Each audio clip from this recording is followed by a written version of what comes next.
কিয়ামত হবে না, কিয়ামত তো কায়েম হবে হিন্দুদের উপর, কিয়ামত হবে মালওয়ানের বাচ্চার উপর, কিয়ামত হবে ইহুদিদের উপর, কিয়ামত হবে খ্রিস্টানের উপর, কিয়ামত হবে বিধর্মীদের উপর।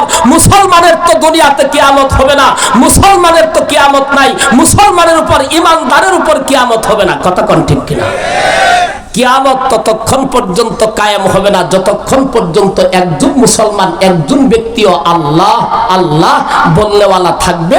একজন ব্যক্তির মধ্যে যতক্ষণ পর্যন্ত ঈমান থাকবে ততক্ষণ পর্যন্ত কিয়ামত হবে না। কেন হবে না শুনেন, এই যে আমি এখন ওয়াজ করতেছি, আমার আলোচনার পরে আমার আরেক ভাই আপনাদের সামনে আলোচনায় আসবে।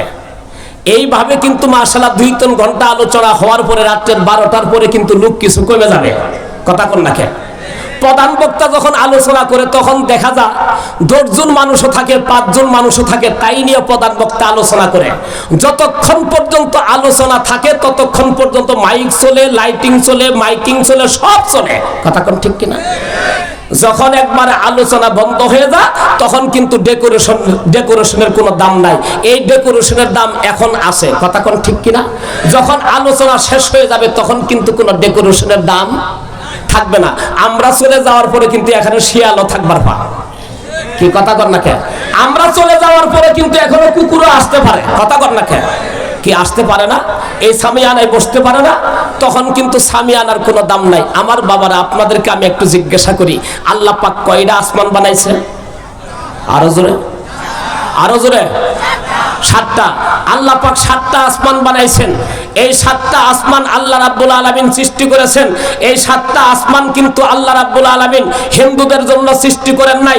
7 তবক জমিন, আরশে আজিম, আল্লাহ পাক চন্দ্র সূর্য, এবার মাগরিবের নামাজের পরে আকাশের মধ্যে লক্ষ লক্ষ কোটি কোটি নক্ষত্র ঝিলিবিলি আলো দিতেছে।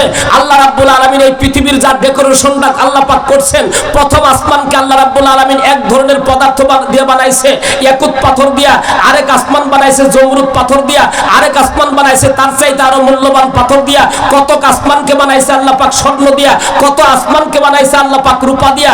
আল্লাহ পাক যা কিছু ডেকোরেশন করছে, এই পৃথিবীর যা কিছু আল্লাহ পাক সুন্দর করে সাজাইছে, একমাত্র আল্লাহ পাকের এই সাজানি একমাত্র মুমিনের জন্য, হিন্দুর জন্য সাজাই নাই, মালওয়ানের জন্য আল্লাহ পাক সাজাই নাই, ইহুদি খ্রিস্টানের জন্য সাজাই নাই। শুধুমাত্র কেবলমাত্র একমাত্র আল্লাহ পাক সাজাইছে এই পৃথিবী মুমিনের জন্য। কথা কোন ঠিক কিনা?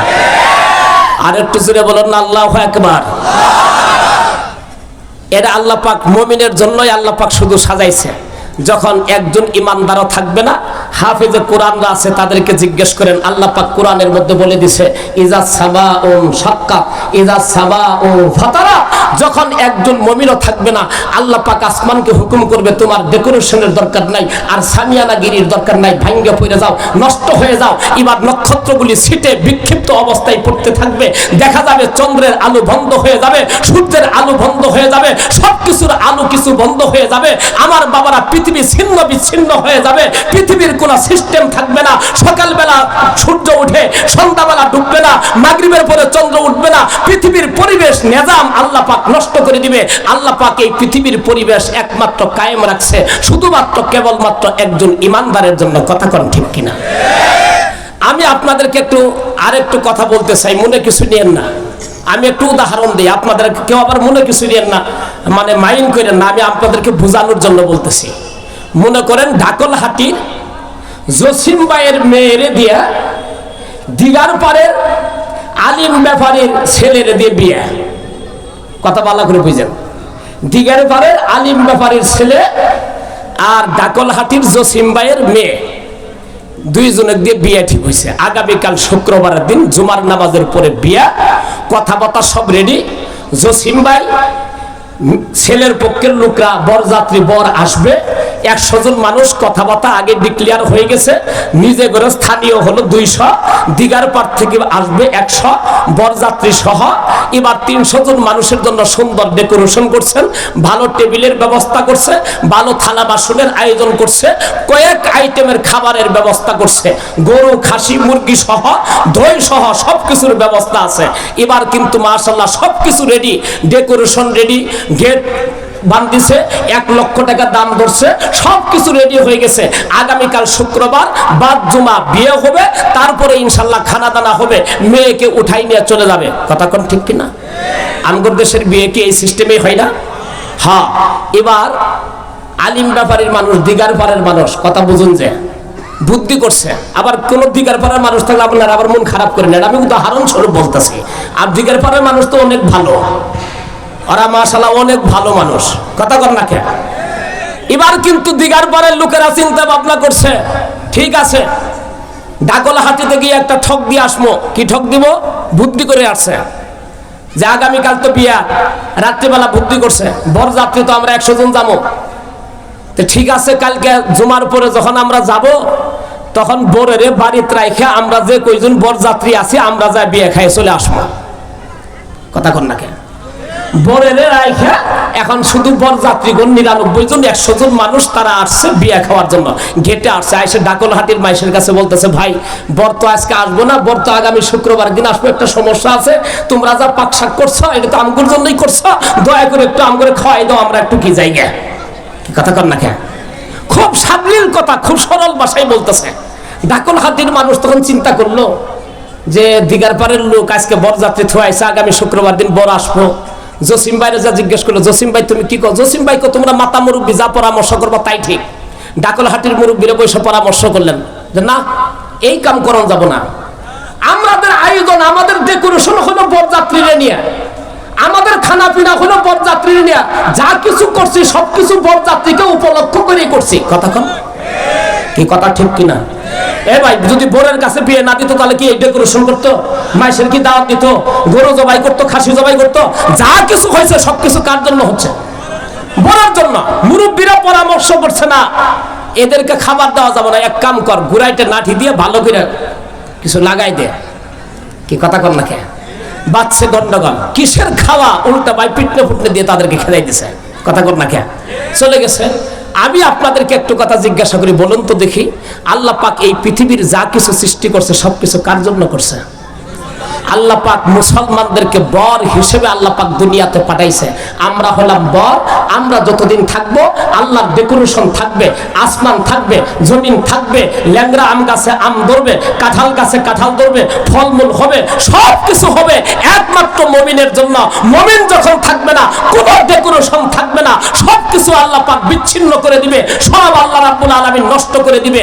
দুনিয়ার কোনো নিজাম থাকবে না, দুনিয়ার কোনো সিস্টেম থাকবে না। চিৎকার দিয়ে কোন কথা ঠিক কিনা? আল্লাহ পাক এগুলি যা কিছু সৃষ্টি করেছেন সবকিছু কার জন্য? কথা কম, আরেকটু জোরে বলেন, কার জন্য? মুসলমানের জন্য। আমার বাবারা ভালো করে এবার খেয়াল করে শোনেন, অনুরূপ ভাবে মুসলমানরা হলো বর, আর হিন্দু খ্রিস্টান বৌদ্ধ যা কিছু আছে এই পৃথিবীর মধ্যে এরা সব হলো বরযাত্রী। যতদিন মুসলমান থাকবে ওই বরযাত্রীরা মুসলমানের সাথে খাইতে পারবে। যখন বর থাকবে না, আল্লাহ পাক বরযাত্রীদেরকে আল্লাহ পাক আর খাওয়াবে। আরেকটা কথা জিজ্ঞাসা করি, বিয়ে খাবার যায় বরযাত্রীরা বেশি খা না বর বেশি খা?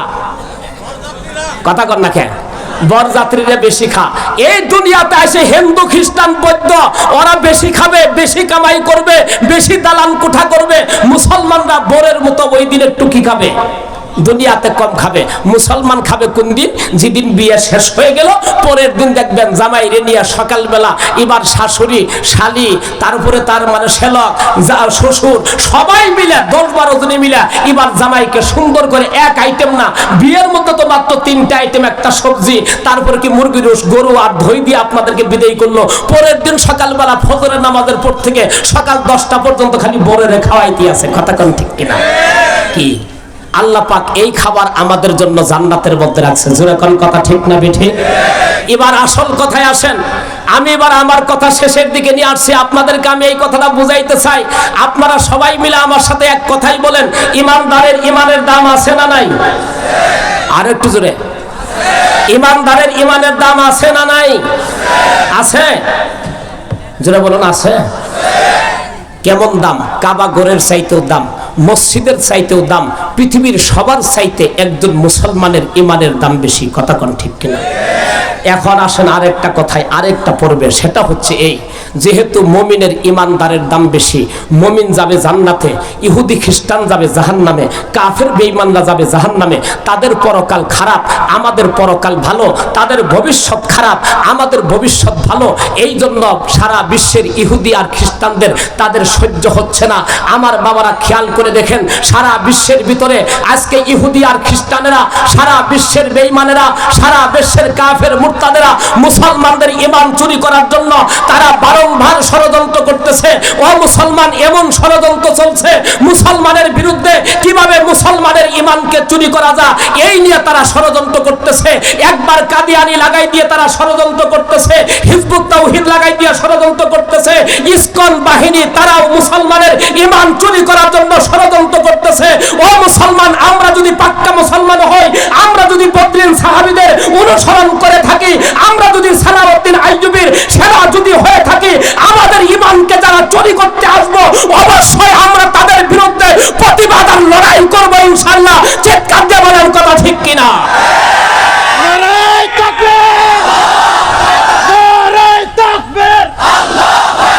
ইসকনের দালালেরা, ইসকনের দালালেরা, ভারতের দালালেরা, মুসলমান খেয়াল করে শোনেন, পুরাতন ফেরকা আজকে বাংলাদেশের জমিনের মধ্যে অনেক কাদিয়ানির দল রয়েছে, আজকে মুসলমানদের ঈমান চুরি করতেছে। আমাদের শেরপুরের উত্তর এলাকায় আপনারা তাকায় দেখেন, আমরা তো মুসলমান, আমরা তো আছি আমার ব্যবসা নিয়ে, আমি তো আছি আমার জমি নিয়ে, আমি তো আছি আমার বাড়ি নিয়ে, আমি তো আছি আমার ব্যস্ততা নিয়ে। কথা কোন ঠিক কিনা? কি কথা কোন? আবার কিছু কিছু মুসলমান আছে, মনে কিছু নিয়েন না আপনারা, কিছু কিছু মুসলমান আছে আসরের নামাজটা পড়ে তাসবিহ তাহলিল করা সুন্নাত, সুবহানাল্লাহ আলহামদুলিল্লাহ ওয়ালা ইলাহা ইল্লাল্লাহু আল্লাহু আকবার 100 বার পড়া, দরুদ শরীফ পড়া, আস্তাগফিরুল্লাহ পড়া, এইগুলি মুসলমান পড়বার চাই না। মুসলমান আসরের নামাজটা পড়ে চাষটলে গিয়া যতক্ষণ পর্যন্ত আলেম উলামাদের বিরুদ্ধে কথা না বলে, তাদের বিরুদ্ধে সমালোচনা না করে তাদের ভালো লাগে না। কথা কোন ঠিক কিনা? কিছু কিছু মুসলমান আছে ইমাম মুয়াজ্জিনের বিরুদ্ধে গিয়ে তাদের সমালোচনা করতে হয়। অনেক মুসলমান আছে, অনেকেই মনে করে আমি মসজিদের সভাপতি, আমি যদি 2-4 জন ইমামের চাকরি না খাবার পাই, মুয়াজ্জিনকে যদি একটা ধমক না দিতে পারি, খাদেমকে যদি একটা কথা না বলতে পারি, আমি কিসের সভাপতি হইলাম? সভাপতি সাহেব আপনি জেনে রাখেন, সম্পাদক মণ্ডলী আপনি জেনে রাখেন, ও দুনিয়ার মানুষেরা ভালো করে খেয়াল করে তোমরা জানিয়ে রাখো, তুমি যত বড় সভাপতি হও না কেন, যত পদের মালিক হও না কেন, যত সম্পদের মালিক হও না কেন, তোমার দাম একজন ইমামের চাইতে বেশি না। একজন ইমাম হলো, হাদিসের মধ্যে আছে, একজন ইমাম হলো আল ইমামু জামিনুন ওয়াল মুয়াজ্জিনু মুতামিনুন। হাদিসের মধ্যে আল্লাহর নবী বলেছেন, ইমামের জন্য আল্লাহর নবী দোয়া করেছেন, মুয়াজ্জিনের জন্য দোয়া করেছেন। শুধু তাই না, একজন মুয়াজ্জিন 7 বছর যদি আযান দেয়, বেলা হিসাব আল্লাহ পাক তাকে জান্নাতে ঢুকাবে। আপনারা খেয়াল করে শুনেন, সাবধান হয়ে যান, কোনোদিন ইমাম মুয়াজ্জিনের বদনাম করবেন না, তাদের সমালোচনা করবেন না। যারা ইমাম মুয়াজ্জিনের বদনাম করে সমালোচনা করে, তাদের সন্তান হিরোইন খুর হয়, মদ খুর হয়, গাঁজা খুর হয়, তাদের সন্তান পথভ্রষ্ট হয়। চিৎকার দিয়ে বলেন কথা ঠিক কিনা? আজকে খেয়াল করে শুনেন, বর্তমান বাংলাদেশের মধ্যে কিছু মানুষ আছে, তাদের কিন্তু অভ্যাস আলেম উলামাদের বদনাম করা। কি কথা কন? আছে না নাই? আলেমদের সমালোচনা করে, উলামায়ে কিরামের সমালোচনা করে। ভালো করে খেয়াল করে শুনেন, ভালো করে জানিয়ে রাখেন, একজন আলেমের দাম কত বেশি। একটু ভালো করে 1 মিনিট আমি আপনাদেরকে জানাই দিতে চাই, একজন আলেমের কত বড় দাম একটুখানি খেয়াল করেন। ইমামে গাজ্জালী রহমতুল্লাহি আলাইহি দাকায়েকুল আখবার নামক কিতাবের মধ্যে লিখছে, হযরতে আবু হুরায়রা রাদিয়াল্লাহু তাআলা আনহু এই হাদিসটা বর্ণনা করতেছেন। হযরতে আবু হুরায়রা রাদিয়াল্লাহু তাআলা আনহু বর্ণনা করেন, আল্লাহর নবী বলেছেন, যে ব্যক্তি একজন হক্কানি আলেমকে সালাম দিল সেজন্য আমি নবীকে সালাম করলো, যে ব্যক্তি একজন হক্কানি আলেমের সাথে মুসাফা করলো সেজন্য আমি নবীর সাথে মুসাফা করলো, যে ব্যক্তি হক্কানি আলেমকে দাওয়াত দিয়ে খাওয়াইলো সেজন্য আমি নবীকে দাওয়াত দিয়ে খাওয়াইলো, যে ব্যক্তি একজন হক্কানি আলেমের সাথে মুআনাকা করলো সে আমার সাথে মুআনাকা করলো, যে ব্যক্তি হক্কানি আলেমকে মহব্বত করলো সে আমি নবীকে মহব্বত করলো, যে ব্যক্তি আমাকে মহব্বত করলো সে আল্লাহকে মহব্বত করলো, আর যে আল্লাহ এবং আল্লাহ রাসূলকে মহব্বত করলো তার জন্য আল্লাহ পাক জান্নাতের ব্যবস্থা রাখছে। জোরে কন্না সুবহানাল্লাহ। মুসলমান খেয়াল করে শোনেন, আজকে আমাদের বাংলাদেশের কিছু মুসলমান আছে মুসলমানের ঘরে জন্মগ্রহণ করেছে, এখন পর্যন্ত তার শরীর থেকে আবু জেহেলের রক্ত দূর হয় নাই। কথা কোন ঠিক কিনা? এখন পর্যন্ত তার শরীর থেকে ফেরাউন মুরতাদ কাফেরদের রক্ত দূর হয় নাই। ও মুসলমান খেয়াল করে শোনেন, আজ পর্যন্ত বাংলাদেশের অনেক মুসলমান রয়েছে উলামায়ে কেরামের সমালোচনা করে আজকে বাংলাদেশ স্বাধীন হওয়ার পর থেকে এই দেশের মধ্যে যত শাসক গোষ্ঠী এসেছে, যত প্রশাসন এসেছে, যত সরকার এসেছে, যে সরকার আসুক না কেন, যারাই উলামায়ে কেরামের বদনাম করেছে, উলামায়ে কেরামের সমালোচনা করেছে, উলামায়ে কেরামদেরকে জেলখানায় নিয়েছে, চোখের পানি ফেলেছে, তাদের পতন অনিবার্য হয়েছে। ও পতন অনিবার্য হয়েছে। চিৎকার দিয়ে বলেন কথা ঠিক কিনা? বর্তমান বাংলাদেশের মধ্যে খেয়াল করে দেখেন, এই বর্তমান সময়ের মধ্যে কথা বলতেছি, আমাদের মধ্যেও এক শ্রেণীর মানুষ এখন আলেমদের সমালোচনা করে, আলেমদের উপর হাত তুলে, আলেমদেরকে প্রহার করে। চিৎকার দিয়ে কোন কথা ঠিক কিনা? যারাই দিতে চায় আজকের এই মাহফিল থেকে, অতীতে অবস্থা ভালো ছিল না, যারা উলামায়ে কেরামের উপর হাত তুলেছে, উলামায়ে কেরামদেরকে যারা আঘাত করেছে, তাদের পরিণাম ভালো হয় নাই, তোমাদের পরিণামও কিন্তু ভালো হবে না। চিৎকার দিয়ে বলেন কথা ঠিক কিনা? রাজি আছেন তো ইনশাল্লাহ? আলেমদের ডাক আসলে ইনশাল্লাহ সারা দিতে রাজি আছেন? কারা কারা একটু হাত তুলে দেখান তো। লিল্লাহে তাকবীর। আর একটু জোরে লিল্লাহে তাকবীর। আর একটু জোরে লিল্লাহে তাকবীর। আল্লাহ কবুল করুক, সকলে জুড়ে বলুন আমিন। সম্মানিত মুসলমান ভাইরা, আমি আপনাদেরকে আর একটা কথা না বলেই পারছি না। খেয়াল করে শোনেন, আজকে আমরা মুসলমান জাতি, আজকে আমাদের ঈমান থাকতে, ইসলাম থাকতে, আজকে ইহুদি খ্রিস্টান মুসলমানরা আপনার আমার নবীকে নিয়ে সমালোচনা করে, আপনার আমার নবীর বিরুদ্ধে কটূক্তি করে। কথা কোন ঠিক কিনা? আমি আপনাদেরকে একটু জিজ্ঞাসা করতে চাই, আপনার আমার নবী কি সাধারণ নবী? জোরে বলুন। সবাই এই কথা বলেন না, আরো জোরে বলুন না। আপনার আমার নবী একজন অসাধারণ নবী। কথা কোন ঠিক কিনা? আপনার আমার নবী এমন একজন নবী যাকে সৃষ্টি না করলে আল্লাহ পাক আসমান জমিন কোনো কিছুই সৃষ্টি করতো না। যিনি হলেন সাইয়্যিদুল আম্বিয়া, সমস্ত নবীদের সর্দার, যিনি হলেন ইমামুল আম্বিয়া, যিনি হলেন সমস্ত নবীদের ইমাম। আল্লাহ রাব্বুল আলামিন যে নবী সম্পর্কে সরাসরি এই কথা বলেছেন, ও মুহাম্মদ, আমি যতগুলি মাখলুকাতের খোদা, তুমি ততগুলি মাখলুকাতের নবী। চিৎকার দিয়ে বলেন না সুবহানাল্লাহ। আপনার আমার নবীর সম্মান আছে না নাই? আর একটু জোরে বলেন, সম্মান আছে না নাই? সমস্ত